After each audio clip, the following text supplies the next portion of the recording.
Dunidu waxay leedahay dhawaad 200 oo dal.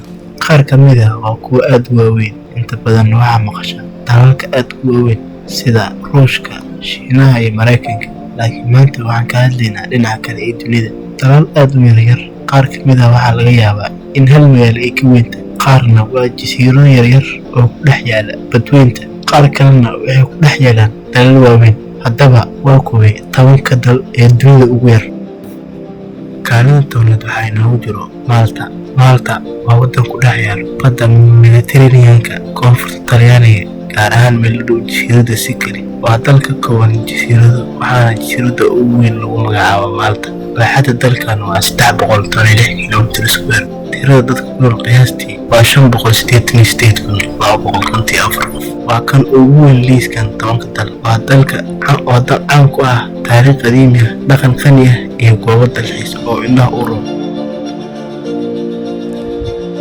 Kaalinta sagaalaad waxaa inoogu jiro Maldives. Maldives waxay ku taallaa badweynta Hindiya, waxayna ka kooban tahay silsilado jasiirado dabiici ah oo aad u qurux badan. Waana dalka ugu fidsan laakiin ugu dhulka hooseeya adduunka. Baaxadda dalkan waa 298 kiiloomitir iskuweer.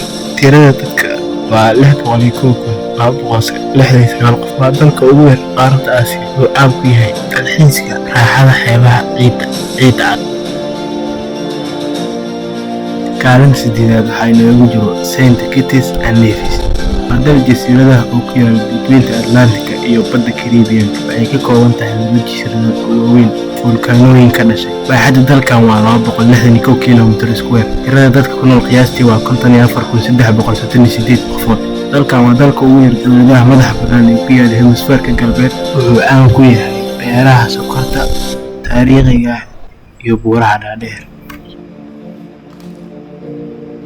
Kaalinta toddobaad waxaa ku jiro Marshall Islands. Waa dal jasiiradaha oo ku yaala badweynta Basifiga, waxayna ka kooban tahay 100 jasiiradood oo yaryar oo ku baahsan aagga badweynta Basifiga. Baaxadda dalkan waa 181 kiiloomitir iskuweer. Tirada dadka ku nool qiyaastii waa 37,548 qofood. Dalkan waa koox jasiiradaha oo xiriir dhow la leh Mareykanka. Wuxuu caan ku yahay noocyada kala duwan ee nolosha badda. Kaalinta lixaad waxaa inoogu jiro Liechtenstein. Waa dal yar oo ku yaala bartamaha Yurub, waxaana ku hareeraysan buuraha Alps inta u dhaxaysa Switzerland iyo Austria.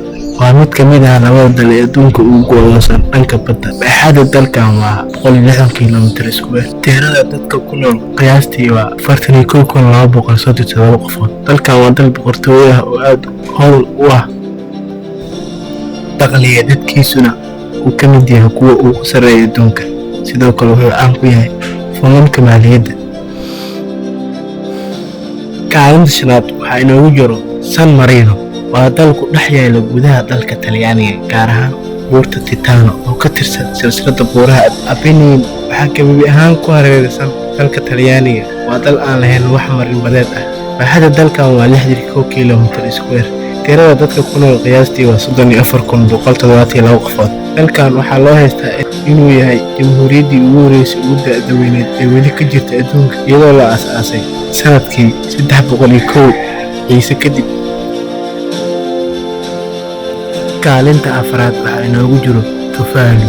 Waa dal jasiiradaha oo go'doon ah, kuna dhex yaala badweynta Basifiga ee koonfureed. Wuxuu ka kooban yahay 3 jasiiradood oo yaryar. Baaxadda dalkan waa 26 kiiloomitir iskuweer. Tirada dadka ku nool qiyaastii waa 10,643. Dalkan waa mid ka mid ah dalalka ugu hooseeya heerka badda, taasoo halis weyn ugu jiray inuu ku dhex qoosmo badda. Isbeddelka cimilada iyo kulaylka adduunka awgeed.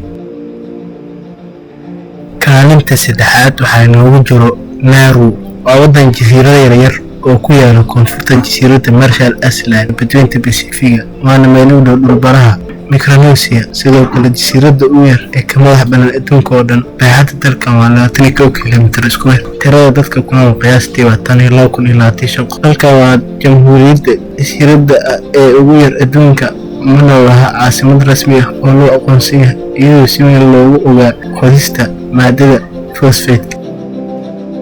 Kaalinta labaad waxaa inoogu jiro Morocco. waxay ku taalaa xeebta badda Mediterranean-ka ee koonfurta Faransiiska, meel u dhow xadka Talyaaniga. Waa maamul boqortooyo oo si weyn loo ilaaliyo. Dalkan baaxaddiisu waa 2.84 kiiloomitir iskuweer. Tirada dadka ku nool qiyaastii waa 38,857 qofood. Dalkan waa dalka labaad ee ugu yar adduunka, wuxuu caan ku yahay qamaarka.